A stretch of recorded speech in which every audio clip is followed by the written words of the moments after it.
네, 이 시간 하나님께 주시는 말씀 함께 읽겠습니다. 창세기 16장 10절부터 14절까지 말씀입니다. 한 목소리로 합독합니다. 여호와의 사자가 또 그에게 이르되 내가 내 씨를 크게 번성하여 그 수가 많아 셀 수 없게 하리라. 여호와의 사자가 또 그에게 이르되 내가 임신하였은즉 아들을 낳으리니 그 이름을 이스마엘이라 하라. 이는 여호와께서 내 고통을 들으셨음이니라. 그가 사람 중에 들나귀같이 되리니 그의 손이 모든 사람을 치겠고 모든 사람의 손이 그를 칠지며 그가 모든 형제와 대항해서 살리라 하니라. 하갈이 자기에게 이르신 여호와의 이름을 나를 살피시는 하나님이라 하였으니 이는 내가 어떻게 여기서 나를 살피시는 하나님을 배웠는고 함이라. 이러므로 그 셈을 부엘라 헤로이라 불렀으며 그것은 가데스와 베렛 사이에 있더라. 아멘. 오늘 말씀의 제목은 들나귀 같은 인생을 사랑하시는 하나님입니다. 들나귀는 성경에 나오는 모든 짐승들 중에서 주인이 없는 대표 명사입니다. 그리고 길들여지지 않는 대표적인 짐승이 들나귀입니다. 성경에서 목이 곧은 백성이라고 말할 때 이 목이 곧은 이 단어는 사람에게 쓰는 단어가 아니라 주인의 말을 듣지 않고 자기 소견에 옳은 대로 살아가는 사사시대와 같은 이스라엘 백성들을 빗대어서 하는 말이 목이 곧은 백성이다. 길들여지지 않는다. 자기 본능대로 자기가 주인 되어서 살아간다. 그것을 상징하는 짐승이 들나귀입니다. 목자의 음성을 잘 따라가는 양과 대조가 되는 짐승 중에 하나이죠. 그런데 하나님께서 오늘 이 들나귀 같은 인생을 하나님의 은혜로 길들여 주시고 들나귀에서 이제는 하나님의 축복의 통로가 되는 하나님의 사람으로 축복의 통로로 만들어 주시는 그 은혜를 저와 여러분도 함께 누리기를 축원합니다. 여성들이 함께 모였습니다. 여성들이 함께 모이면 미혼은 애인 자랑하고 기혼자들은 어떻게 합니까? 남편 자랑하죠? 아멘이십니까? 믿습니다. 네, 대다수가 남편 험담을 그렇게 좀 하나 봐요. 네, 세상에서. 네. 다들 막 남편 험담을 하고 있는데 한 여인이 이렇게 말합니다. 내 남편은 로또야. 다들 시기 어린 눈으로 좋겠다. 네. 그랬더니 그 여인이 이렇게 말합니다. 좋기는 뭐가 좋아? 안 맞아도 너무 안 맞아. 한 번도 맞은 적이 없어. 그랬더니 주위에 있는 이 친구들이 얼굴이 활짝 펴면서 진짜 친구가 아닌 거죠. 이렇게 말해요. 그래? 지금도 안 늦었으니까 바꿔. 바꿔. 더 늦기 전에 바꿔. 그랬더니 이 여인이 이렇게 말합니다. 바꾸긴 뭘 바꿔. 지금까지 길들이는데 얼마나 힘들었는데 그놈이 그놈이야. 내가 다시 그 세월을 살라고? 차라리 지금이 낫다. 여러분 이런 대화를 들으면서 어떤 느낌이 드십니까? 저는 이 여인의 마지막 고백을 통해서 그것이 진짜 사랑이다 느낍니다. 생텍쥐베리가 쓴 어린 왕자에서 사랑에 대해서 이렇게 말합니다. 사랑은 서로 길들여지는 것이야. 사랑은 길들여지는 것입니다. 사랑은 내가 길들이는 것이 아니라 길들여지는 것입니다. 왜냐하면 사랑은 자기의 유익을 구하지 않기 때문입니다. 상대방의 유익을 위해서, 가정을 위해서, 자녀를 위해서, 배우자를 위해서, 교회를 위해서, 하나님을 위해서 내가 길들여지는 것입니다. 사랑이 아닌 것은 나에게 맞도록 길들입니다. 교회를, 심지어는 하나님의 말씀도. 들나귀의 특징은 나에게 맞지 않는 것을 무조건 거절합니다. 그래서 길들여지지 않아요. 다 나에게 맞추라 그럽니다. 나에게 맞지 않는 것은 다 거절해 버리는 것입니다. 그러나 진정한 사랑은 길들여지는 것입니다. 그런데 들나귀는 성경에서 가장 길이 들여지지 않는 짐승으로 비유됩니다. 들나귀는 주인을 인정하지 않습니다. 내가 주인입니다. 내 본능, 내 신념, 내 고집대로 살아가게 됩니다. 그래서 목이 곧은 백성이라는 단어는 출애굽기와 신명기에서 나옵니다. 출애굽기는 광야에서 하나님께서 이스라엘 백성들을 축복의 백성으로 길들이시기 위한 연단의 과정이었습니다. 열흘 동안 갈 거리를 얼마나 목이 곧았던지 길들여지는데 최소 40년 걸렸습니다. 신명기는 출애굽한 이스라엘 백성들이 가나안 땅에 들어가기 직전에 모세를 통해서 하나님께서 다시 한번 주신 말씀입니다. 신명기의 신자는 거듭 신자입니다. 매울 신자가 아니고요. 새로울 신자도 아니고 거듭 신자입니다. 명은 명령할 명자, 기자는 기록할 기자입니다. 얼마나 이스라엘 백성들이 40년 동안 거듭거듭 명령에 순종하지 않았는지, 자기 고집을 피우며 살아갔는지 하나님은 거듭거듭 다시 한번 말씀을 계속 주셔야만 했습니다. 그래서 출애굽기와 신명기에 목이 곧은 백성이라는 단어가 나옵니다. 그러나 하나님은 그 40년 동안 이 목이 곧은 들나귀들을 포기하지 않으십니다. 또 말씀하십니다. 하나님 우리에게 계속 말씀을 주시는 한 하나님이 우리를 포기하지 않으신 것입니다. 하나님께서는 들나귀 같은 인생도 살펴주신다고 오늘 말씀해 주셨습니다. 감찰하신다는 뜻이죠. 이것은 돌보신다는 뜻입니다.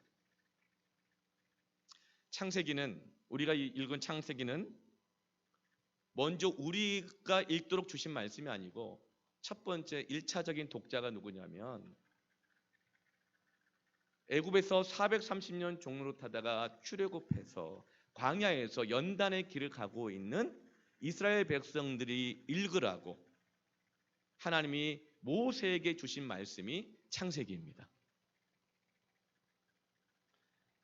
이 창세기 안에는 출애굽한 이스라엘 백성들의 시작과 목적지가 기록되어 있고 목적지까지 가기 위해서 어떠한 과정, 어떠한 연단, 어떠한 길들여짐이 있어야 되는가를 이 창세기 안에 기록되어 있습니다. 우리가 읽은 창세기 16장 앞에 15장은 세 가지의 약속이 기록되어 있죠. 첫 번째 약속은 믿음의 아들, 약속의 아들 이삭, 아들을 주시겠다는 약속입니다.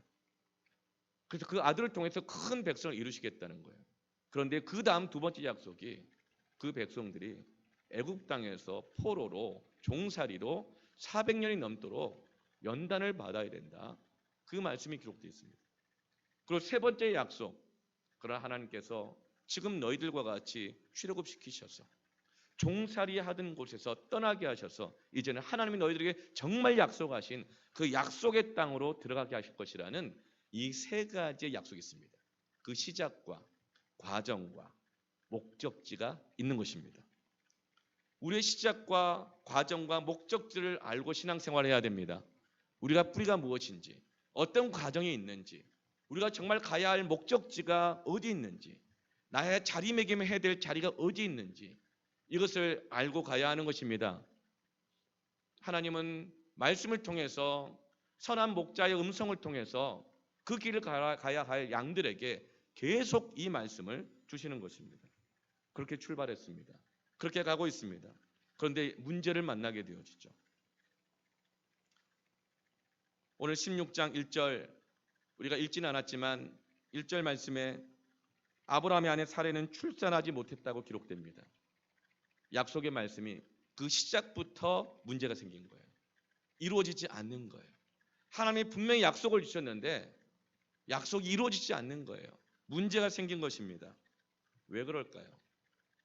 여러분, 하나님께서 우리 약속도 주셨는데 말씀도 주셨는데 예기치 못한 문제들이 있을 때마다 그것은 우리 안에 이 약속의 말씀을 이루기 위해서 말씀에 맞게 변화되고 길들여져야 되는데 여전히 말씀에 순종하지 않고 길들여지지 않은 나의 고집, 내 내면, 내 문제들을 드러나게 하셔서 그 다음에 과정 가운데 필요한 연단의 과정 속에서 그 드러나지 않은 문제들을 드러나게 하셔서 말씀으로 길들이셔서 연단시키셔서 이제는 축복의 사람으로 만드시기 위한 하나님의 보살핌이신 것을 믿으시기를 축원합니다.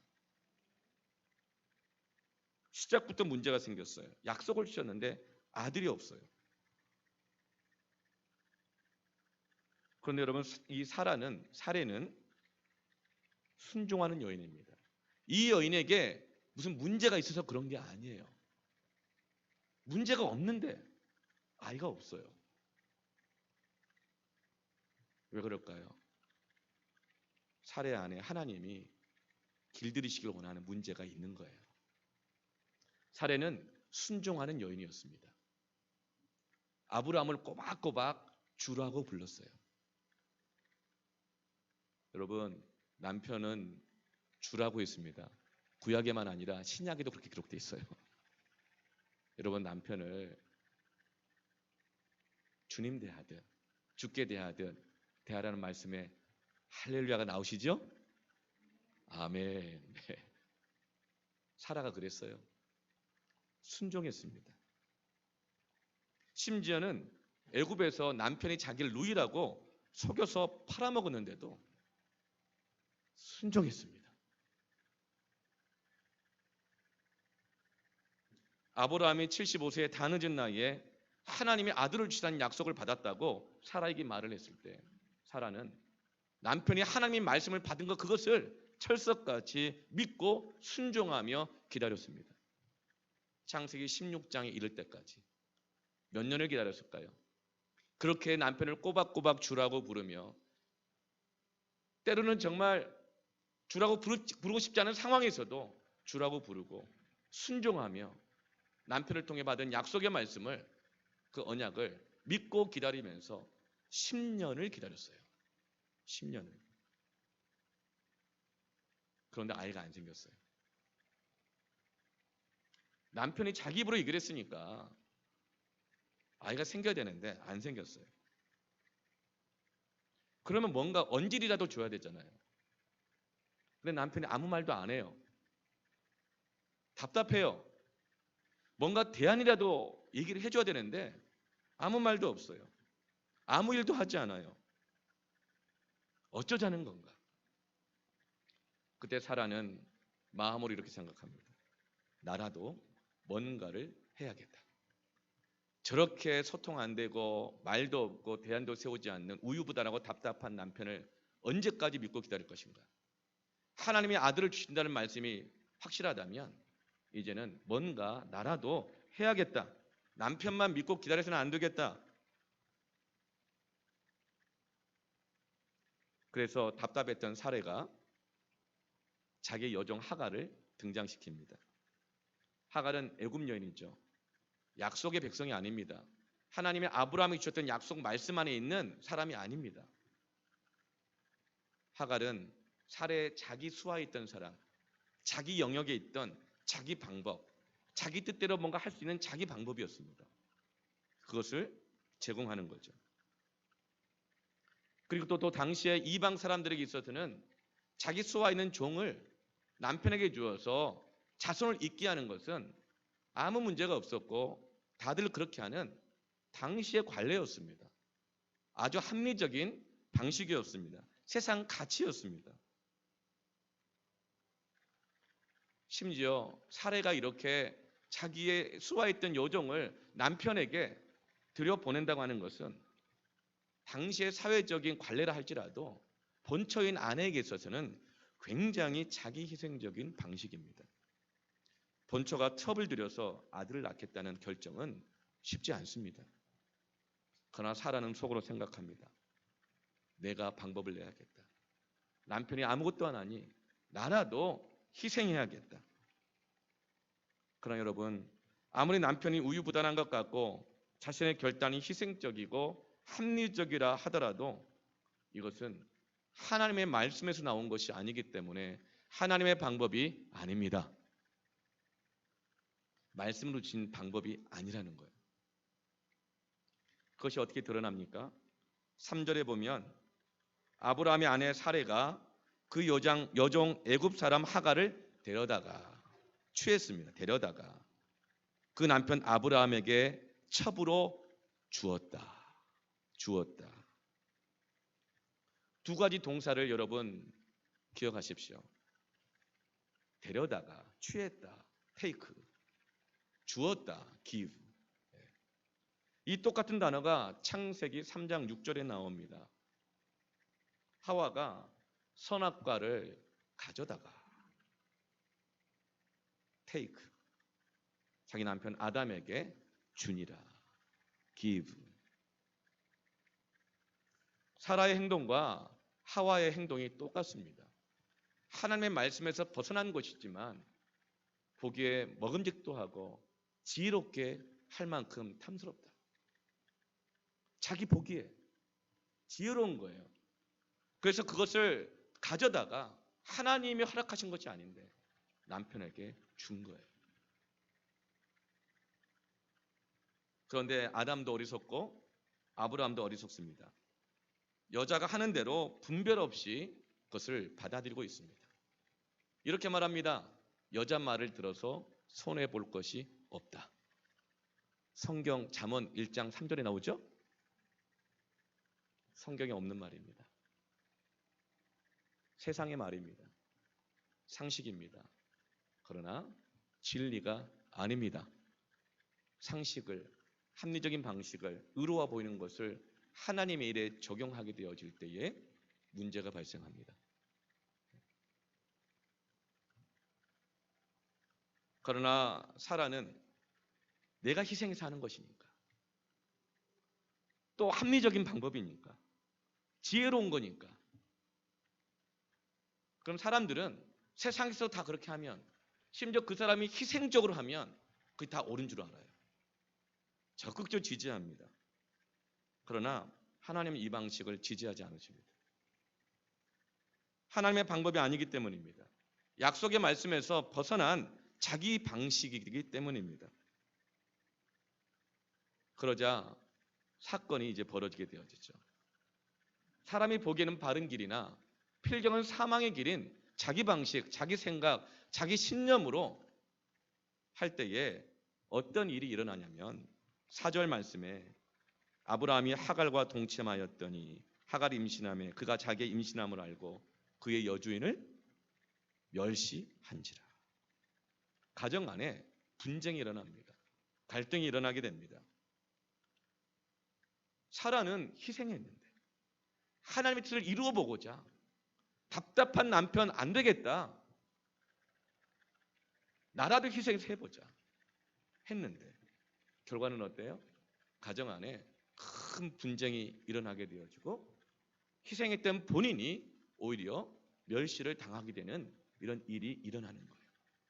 하나님 이 과정을 통해서 보기에는 참 순종적이고 희생적인 사라였지만 그 안에 하나님이 만국의 어미로 삼기 위해서 반드시 변화되어야 할, 길들이셔야 할, 말씀에 순종되어야 할 그 문제를 드러내고 계시는 것입니다. 하갈이 사라를 멸시해요. 이 페미니즘을 주장하는 사람들은 하갈을 굉장히 영웅시합니다. 그리고 하갈은 억눌린 자들, 사회적인 약자들, 소수자들, 가난한 자들의 대표가 되는 사람이에요. 그래서 하갈과 같이 억눌리고 가난하고 핍박을 받는 사회적 약자와 소수자들은 그 주인에게 있는 자들에게 항의하고 저항하고 싸우는 그것을 정의라고 이 세상은 가르칩니다. 그러나 정의는 하나님의 말씀, 예수 그리스도의 십자가에 있는 그 의밖에 없습니다. 세상의 모든 제도라든가 정치라든가 신념에 정의가 다 있습니다. 그러나 그것을 하나님의 일에 적용하게 되어질 때에 오히려 그것이 큰 분쟁을 일으키는 것을 보게 되죠. 이것을 통해서 여전히 교회가, 성도가 하나님의 말씀 앞에 순종되어 있지 않은 부분들을 지금도 하나님은 드러내고 계시는 것입니다.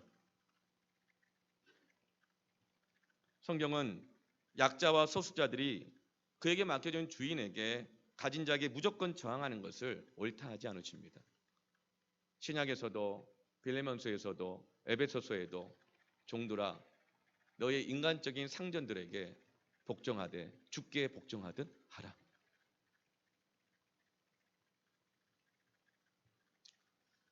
지금 하갈이 그의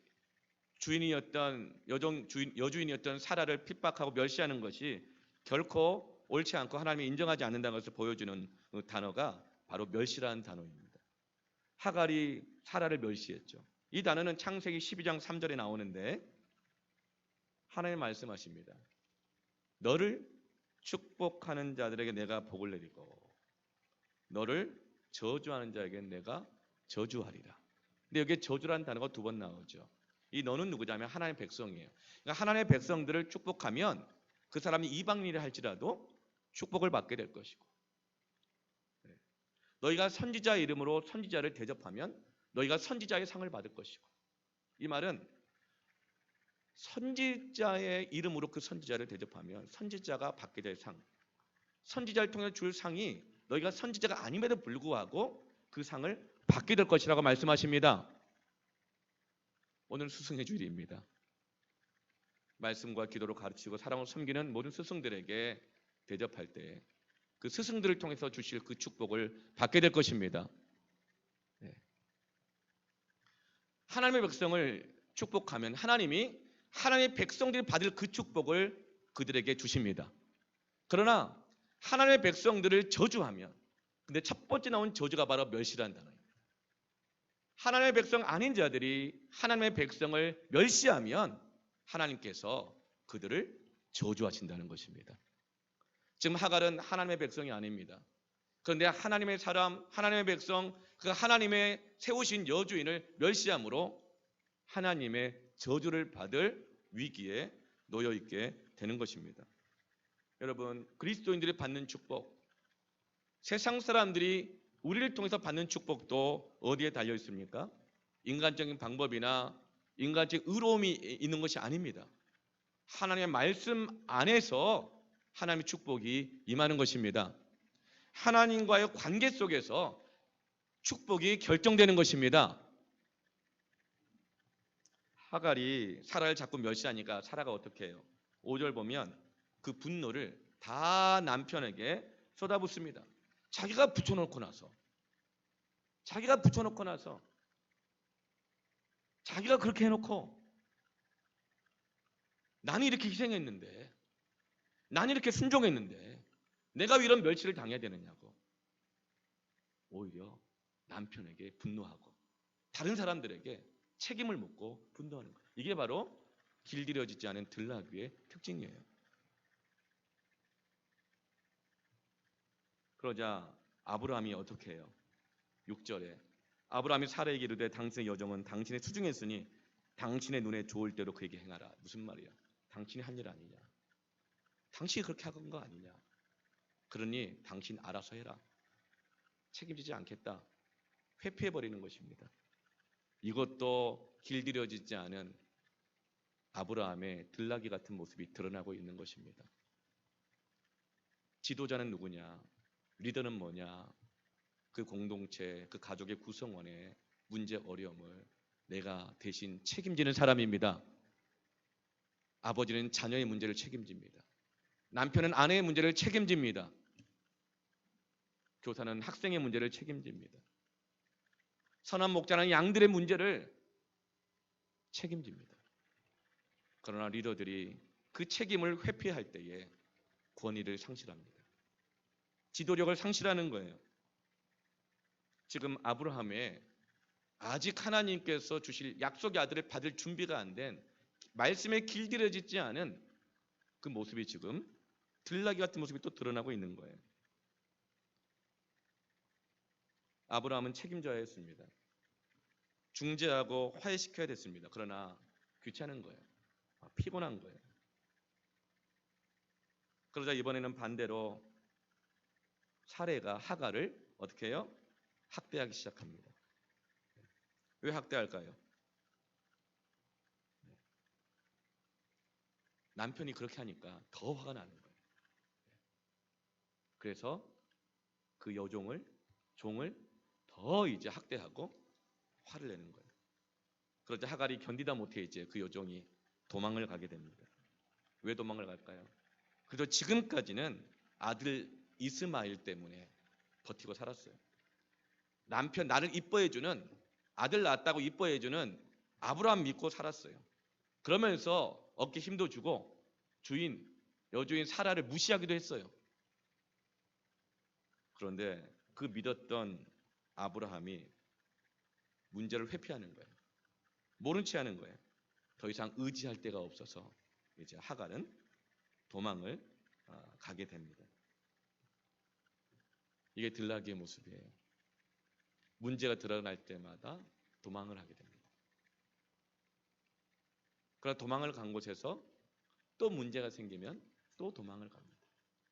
그게 광야 이스라엘 백성들의 40년 방황의 시기, 연단의 시기였습니다.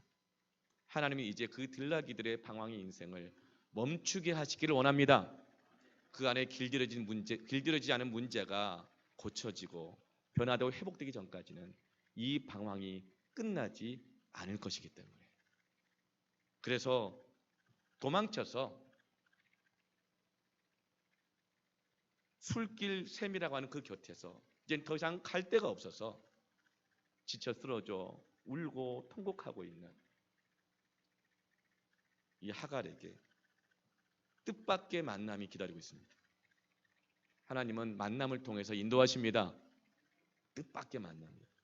8절 말씀 보면 여호와의 사자가 7절 8절에 보면 여호와의 사자가 고통 중에 갈 길 없이 울고 있는 하갈에게 찾아옵니다.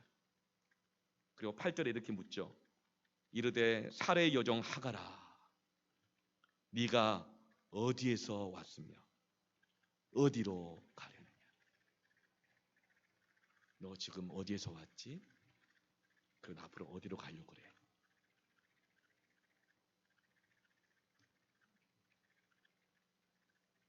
그러자 하갈이 대답합니다.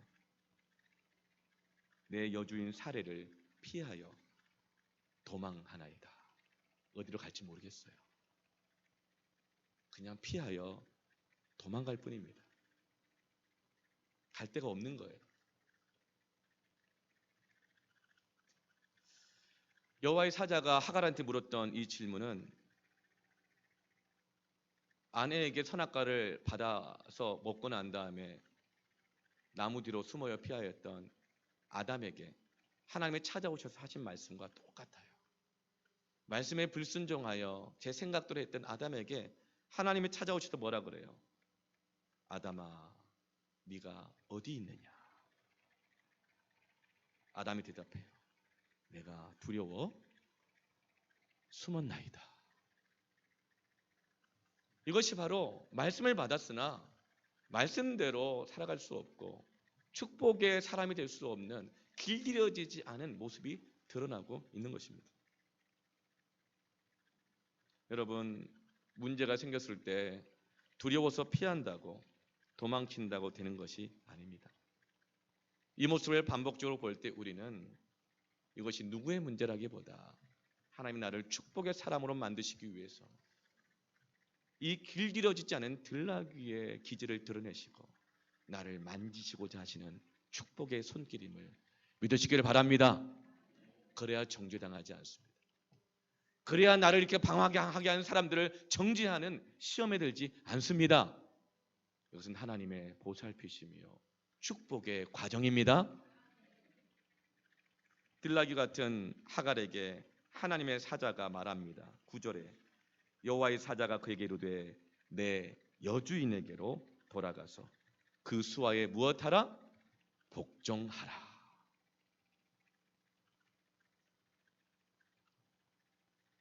여기서 복종하라는 말은 원문에는 학대를 당하라는 단어와 똑같이 써집니다. 너희 여주인에게 돌아가서 학대를 당해라. 학대했기 때문에 학대란 말이 아니라 들나귀들은 주인이 종에게 시키는 모든 것들을 부당하다고 느껴요. 내 뜻과 반대되는 것들, 내가 일하고 싶지 않을 때 일하라 그러면 부당하다고 느껴요. 그 나를 학대한다고 느껴요. 내가 원하는 방식이 있는데 내가 원하는 방식도 일하지 않고 주인이 자기 방식을 나에게 요구하면 부당하다 느끼고 나를 학대한다고 느껴요. 그래서 도망을 가는 거죠. 그런데 여호와의 사자는 뭐라고 말해요? 너의 여주인에게로 돌아가서 그 사람에게 네가 부당하다고 느꼈던 것, 그것에 복종하라. 순종하라. 왜 그럴까요? 그 과정을 통해서 하나님의 하갈을 기질을 변화시키시고 그 아들까지도 큰 백성을 이루는 축복의 통로로 삼으시는 방법이 여기에 있기 때문입니다. 이것을 연단이라고 합니다. 이것을 성화라고 합니다. 그래서 종들에게는 육신의 상전들에게 복종하라고 하는 것은 그 주인의 상전의 말이 다 옳아서가 아니라 그 과정을 통해서 주인 안에 있는 연약함도 드러내시고 종 안에 있는 길들여지지 않은 그 부분도 드러내셔서 주인도 종도 다 함께 하나님의 축복의 사람으로 만들기를 원하시는 하나님의 섭리인 줄로 믿으시기를 축원합니다. 그런데 들나귀들은 주인에게 돌아가서 복종하라고 하는 것을 학대라고 느낍니다. 부당하다고 느낍니다. 그래서 이렇게 말하는 사람도 있죠. 나는 사람에게 충성하지 않는다. 법과 원칙에 따라 조직에 충성한다. 열광하죠. 이것이 사회적인 가치입니다. 정의입니다. 그러나 성경 어디에서도 조직에 충성하라, 성전에 충성하라, 이런 말이 없어요. 전부 다 사람에게 충성하라 그래요. 하나님이 세우신 사람들에게, 하갈에게 세운 여주인에게, 사례는 그의 가정의 주인을 세운 남편 아브라함에게, 자녀들은 그 부모에게 복종하고 순종하라고 말합니다. 그리고 너의 말씀을 가르치고 기도하는 모든 목자들에게 순종하라고 이야기합니다. 그러나 세상은 그렇게 말하지 않습니다. 나는 사람에게 복종하지 않고 법과 원칙에 따라서 나는 조직에 충성합니다. 여러분, 그런 세상적인 상식과 가치와 합리들을 하나님 일에 적용하게 될 때 많은 어려움이 생기게 됩니다. 그 과정 속에서 들나귀 같은 우리의 모습들이 드러나게 되죠. 하나님의 사자는 주인에게 돌아가서 사람에게 복종하라고 합니다. 아내들이여 남편에게 죽게 하듯 복종하라고 합니다.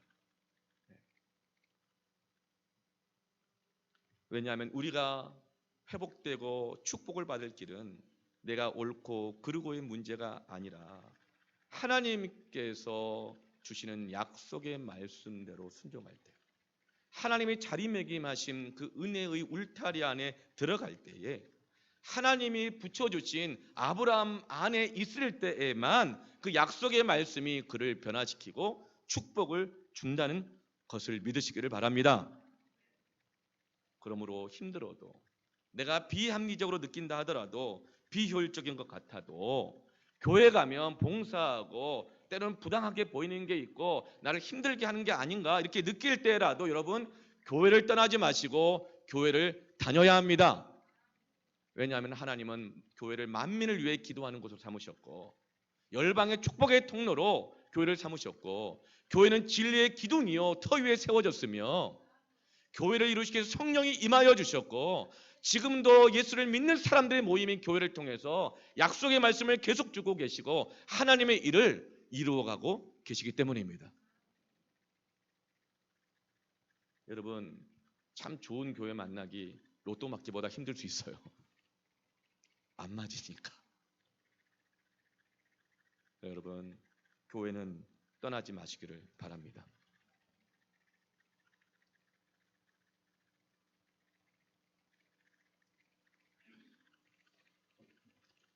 그렇게 되어질 때에 하나님께서는 그를 그 울타리 안에서 먹이시고 풍성하게 먹이시면서 길들이십니다.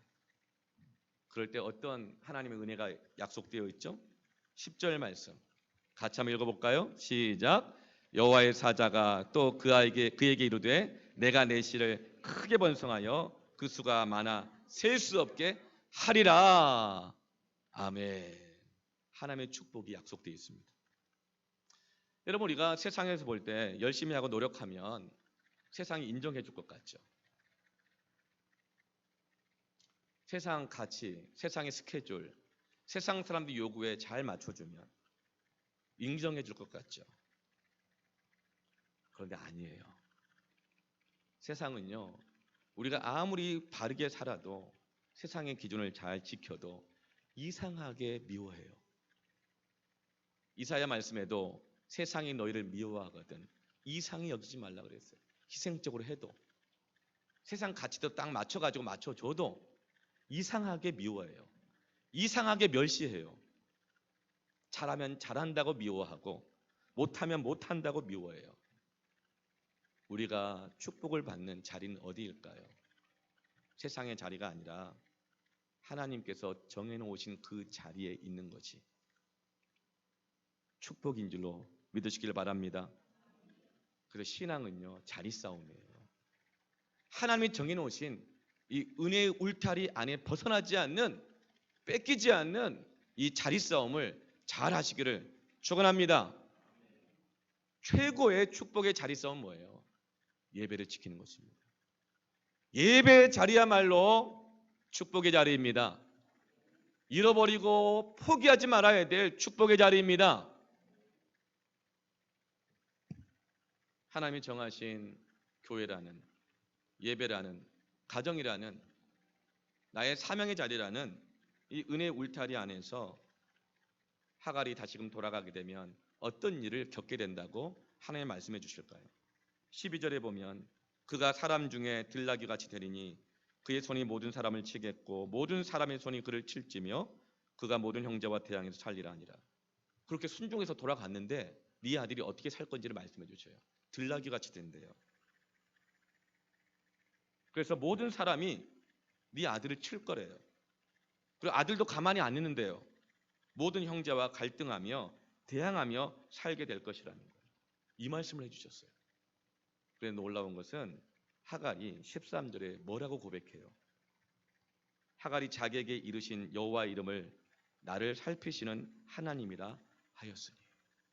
오히려 이 날카롭고 너무 억세고 너무 강한 것 같은 이 말씀을 오히려 하나님 나를 정말 돌보시는 그 말씀으로 받아들이고 있다는 것입니다. 왜 그럴까요? 그래서 심지어는 그 샘 곁을, 통곡하며 울었던 샘 곁을 부엘라 헤로이, 헤로이는 감찰하신다, 돌보신다는 뜻이에요. 하나님이 여기서 정말 이 말씀으로 나에게 소망을 주시고 나를 사랑하신다고 느끼게 하시는구나. 정말 하나님은 나를 돌보시는구나. 강하고 책망하는 것 같은 말씀이지만 오히려 그 안에서 하나님의 사랑을 느끼시기를 축원합니다. 왜 여기서 이렇게 하갈은 하나님의 사랑을 느끼는가? 들나귀는요, 자기 기질대로, 생각대로, 고집대로 살고 싶기 때문에 누가 권면해 주거나 보호해 주거나 도와주려고 하거나 안내해 주려고 하잖아요. 그렇게 다가가면 다가갈수록 들나귀들은 그걸 속박으로 생각해요. 부당하다고 생각해요. 그러면서 다가갈수록 발로 차버리고 도망가 버립니다. 그래서 진심으로 사랑해 주려고 다가가려고 하지만 들나귀에게 다가가시는 분들은 가슴에 멍자국이 시퍼렇게 들어있어요.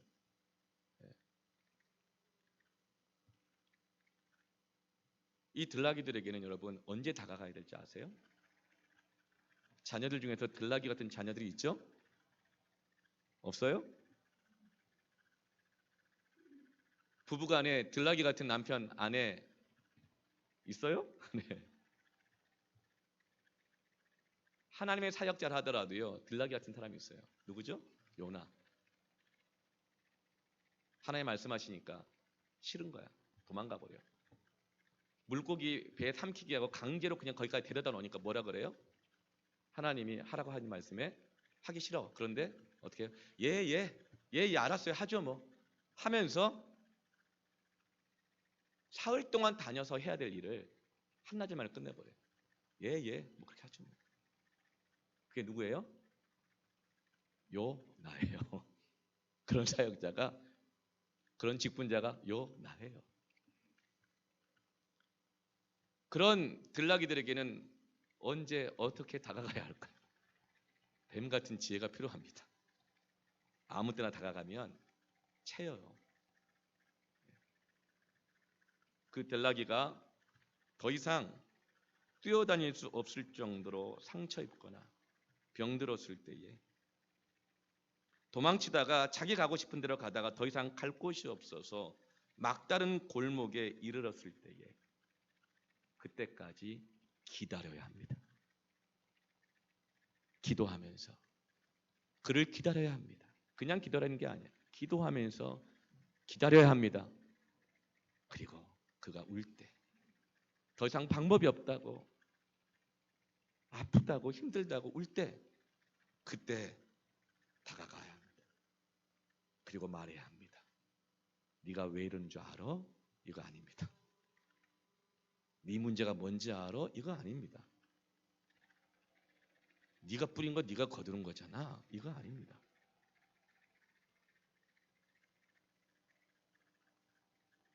하나님의 약속의 말씀으로 지금처럼 살피시는 하나님처럼 도닥거려 주셔야 됩니다. 그리고 하나님의 말씀을 용기 있게 얘기해 줘야 돼요. 문제를 얘기하는 게 아니라 말씀을 전해줘야 합니다. 내가 기도하면서 깨달은 하나님의 뜻을 전해줘야 되는데 사람들은 대부분 도와준다고 하시고 문제를 자꾸 얘기해요. 그러나 하나님의 사전은 뭐라고 말해요? 문제를 얘기하지 않아요. 너 말씀대로 너의 여주인에게 돌아가서 그 수하에서 복종해라. 그러면 하나님 이런 축복을 주실 것이야. 너무 가슴 아픈 말이고 너무 찌르는 말이지만, 그러나 이때 들나귀는 순순히 받아들이면서 이제서야 비로소 나를 사랑하셔서 하시는 말씀이구나, 그걸 깨닫고 받아들이게 되는 것입니다. 여러분, 우리가 오늘 이 말씀에서 배울 수 있는 교훈은 아무리 오라도 희생적이고 헌신적이어도 인간적인 방법, 자기 방법으로는 안 된다는 것입니다. 오히려 하나님의 일을, 약속을 이루는 데 있어서 더 많은 문제를 야기시킨다는 것을 깨닫게 하십니다. 우리는 하나님의 방법대로, 하나님의 시간대로 순종하며 목자의 음성을 따를 때에 결국은 자기를 부인하고 내 생각을 부인하고 하나님께 돌아가 말씀대로 순종해야 그 안에 회복이 있고 답이 있고 축복이 있는 줄로 믿습니다. 정말 들나귀 같은 사람도 있어요. 꼼짝 않죠. 철옹성 같아요. 민족도 그래요. 민족성을 봐도 온 세계에 수많은 민족들이 있지만 그 중에서 진짜 들나귀 같은, 아니 정말 들나귀죠. 이스마엘이 들나귀 같다고 그랬잖아요. 이스마엘의 후예들이 누구죠? 지금 중동에 있는 이슬람 국가들이잖아요. 정말 이슬람 국가들은 들나귀 같아요. 철옹성이에요. 그러나 그 철옹성 같은 이슬람 국가와 민족도 무너집니다. 철옹성 같았던 로마와 바벨론도 무너졌어요. 하나님은 그 들나귀들을 어떻게 변화시키십니까? 어떻게 그 들나귀를 사랑하시고 은혜를 주시냐면, 하나님은요 틈을 만들어 주셔요. 영어로 크랙이라고 그러잖아요. 크랙. 틈을 만들어 주셔요. 왜냐하면 강할수록 틈이 생기면 쩍 갈라집니다. 그 작은 틈을 통해서. 그러므로 여러분, 우리는 들나귀 같은 민족, 들나귀 같은 영혼을 볼 때마다 여러분 기도하며 기다리십시오. 하나님, 틈을 만들어 주십시오. 하나님, 은혜가 들어갈 틈을 만들어 주십시오. 2003년에 조지 부시가 악의 축이라고 선포한 이라크를 참다 못해가지고 2003년에 이라크 전쟁을 일으켰어요. 왜냐하면 당시에 이라크는 중동의 그냥 무슨 변방국가가 아닙니다. 100만의 군사력을 가지고 있었어요. 그리고 군사력의 세계 4위였습니다. 미국, 러시아, 중국 다음에 이라크였어요. 그런데 하나님께서 들나귀 같은 이 이라크를 사랑하셔가지고 좀 보수적이고 좀 뭐랄까 이 불도저 같긴 하지만 조지 부시 대통령을 통해 가지고 전쟁을 일으키게 하셨어요. 그 단 2주 만에 100만 대군, 세계 4위의 군사력이 2주 만에 굴복합니다. 그러나 이라크는 들나귀예요. 순순히 따르질 않아요. 지금의 이란, 중동 국가, 이슬람 국가의 큰형님이라고 자처하는 사우디아라비아, 아프가니스탄, 시리아, 모든 이슬람 국가들 전부가 다 이스마엘의 후예답게 들나귀와 같아요. 그렇게 학대를 당하고 고통을 당했음에도 불구하고 돌이키지 않아요. 심지어는 이라크 전쟁에서 패했음에도 불구하고 어떻게 해요? 모든 이슬람 국가들이 함께 이 연합을 해가지고 모든 NGO 단체들을 다 거절해 버립니다. 돌봐주고 전쟁에 패했는데 위로해주고 세워주는 NGO 단체를 다 거절해요. 왜 그럴까요? NGO 단체의 90%가 기독교거든요. 기아대책기구 같은 경우는 90%가 일하는 사람들이 선교사들이에요. 그래서 진정한 그 사랑의 돌봄과 섬김을 오히려 걷어차버리는 거예요. 들락이들이에요. 많은 선교사들, 대부분의 기독교 NGO 단체들이 다 추방당했어요. 약속의 백성에게 멸시당했다고 생각한 들락이들이 다 걷어차는 거예요. 그런데 교회는 계속 기도했어요. 그 가운데서도 IS가 일어나면서 내전이 일어나요. 외적으로는 미국의 경제 제재가 막 일어납니다. 고통이 점점 더 심해집니다. 결국은 막다른 골목에 이르르자 이슬람 국가들이 고통을 당하면서 부르짖기 시작해요. 그런데 하나님은 고통당하는 이 이슬람을 위해서 교회가 계속 중보하며 기도하게 하셨습니다. 그러면서 틈이 생기는데 어떤 틈이 생겨요? 2018년도에 함께 연합했었던 IS 무장단체와 이슬람 저항단체인 하마스 이 사이에 분열이 생깁니다. 오히려 갈등이 생겨버려요. 그러면서 2010년대부터 출발했던 많은 난민들이 기하급수적으로 그 틈을 통해 탈출하기 시작하면서 다 도망을 가요. 어디로요? 터키로만 450만 명이 도망갔어요. 미국으로 유럽으로 다 도망갔어요. 근데 가보니 어때요? 아무도 환대해 주지 않죠. 먹고 살기도 힘들죠. 더 힘들죠. 더 이상 갈 데도 없죠. 울부짖고 기도해요. 그때 하나님께서 천사를 보내셔서 만나주신 것입니다. 어떤 이는 울부짖고 기도하다가 잠이 들었는데 꿈속에서 예수님을 만났어요. 집단적으로 만나요. 온 가족이 동시에 같은 꿈을 꾸면서 예수님을 만나고 복음을 받아들이고 예수를 믿게 되어져요. 광장에서 거리에서 노숙하고 있는데 한국인 선교사를 만나요. 먼저 난민으로 와서 예수를 믿은 또 다른 난민 이슬람 사람을 무슬림을 또 만나요. 그러면서 그들이 하나님의 말씀을 받아들이면서 자기들이 죄인인 것을 깨닫고 자기들이 예수 그리스도를 거절한 것을 깨닫고 회개하면서 복음을 받아들입니다. 이것이 바로 들나귀 같은 이스마엘 민족을 돌보시고 사랑하시고 복을 주시는 하나님의 은혜인 것입니다. 하나님 우리를 돌보십니다. 들나귀도 돌보셔요. 난공불락의 여리고성이 언제 무너졌어요? 하나님이 명령하셨어요. 하루에 한 바퀴씩 새벽부터 일어나서 여리고성을 한 바퀴 돌아라. 그리고 마지막 7일째는 아침부터 저녁까지 7바퀴를 돌아라. 총 13번을 돌아라. 그런데 그냥 도는 것이 아니라 앞에 나팔수와 찬양대가 있고 그리고 그 뒤에 언약궤 말씀을 붙잡고 12지파들이 찬양대와 말씀과 그들을 쭉 이어서 예배를 드리면서 돌아오는 거였어요. 여러분 대낮에 아침부터 적의 성 앞에 가가지고 무기도 갖지 않은 채 예배 드리면서 계속 돌면 어떻게 되겠어요? 돌 하나만 던져도 맞아 죽죠. 위험한 일이에요. 합리적이지 않아요. 그러나 이 말씀 앞에 그들은 그대로 순종합니다. 예배하면서 순종합니다. 그리고 말씀대로 마지막 13바퀴 돌았을 때 큰 소리를 외치라고 했어요. 이것은 찬양이요 기도의 함성입니다. 그러자 그 초롱성 같았던 여리고성에 틈이 생기면서 쩍 갈라지고 무너지게 되는 것입니다. 우리가 부르짖어 예배하면 하나님이 틈을 만들어 주십니다. 그리고 우리의 모든 문제를 살피시고 감찰해 주십니다. 우리의 모든 고통을 아십니다. 이것이 바로 하나님의 방법입니다. 여러분 교회가 어떤 곳인가요? 다 실패한 사람들이 모인 곳 아닌가요? 네. 여러분 다윗이 다윗 왕국을 세우는데 다윗 왕국이 어디서 시작돼요? 다윗이 피하여 도망가잖아요. 멸시당해가지고 아둘람 동굴이라는 것을 숨었어요. 그랬더니 그곳에 400명의 사람이 모여요. 빚진 자, 원통한 자, 쫓긴 자, 마음이 상한 자들이 다 모였어요. 다 멸시를 당한 자들이에요. 억울함을 가지고 있는 사람들이 모였어요. 그런데 그곳에서 다윗이 시편을 기록하고 말씀을 듣고 시편을 따라 같이 기도하고 예배해요. 그곳에서 하나님의 돌보심과 살피심을 경험하면서 들나귀 같았던 그들의 내면이 변화되기 시작해요. 그러면서 그 원통한 자들이 모인 그 공동체가 메시아 왕국, 다윗 왕국을 일으키는 공동체로 변화가 되는 것입니다.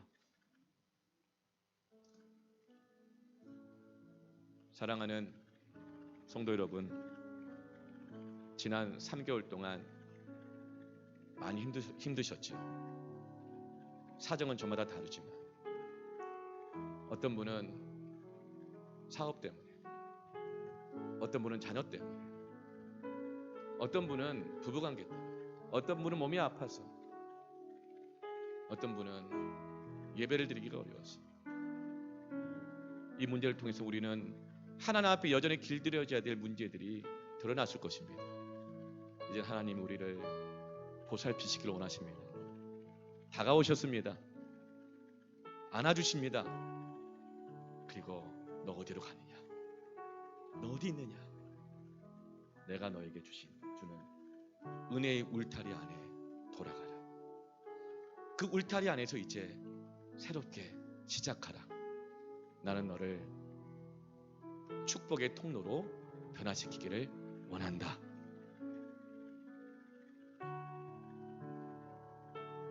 하나님이 안아주시고 은혜 주실 때에 그때가 바로 우리가 그곳이 자리매김할 때인 줄로 믿습니다. 부부관계, 부모자녀 관계, 교회 관계, 그 모든 수화 안에 들어가서 말씀대로 복종하시길 바랍니다. 순종은 어려워요. 여주인에게 돌아가서 부당한 느낌을 받아라, 학대를 받아라. 힘들어서 도망갔는데 또다시 그런 교회 생활을 해야 되나요? 또다시 그런 직장 생활을 해야 되나요? 그러나 여러분, 하나님이 맺어주신 만남, 가정, 부부, 부모, 자녀, 하나님이 인도해 주시는 그 교회, 그 안에는 하나님의 축복이 약속되어 있습니다. 이거 세상 사람들이 이해 못해요. 그래서 세상 사람은 끝까지 자기 맞는 데만 찾아다니나 그래요. 그러나 이제 선한 목자의 음성을 듣고 나의 자리로 들어가시기를 축원합니다. 순종하시길 바랍니다. 하나님을 신뢰하세요. 시간교회 찬양했으면 좋겠어요.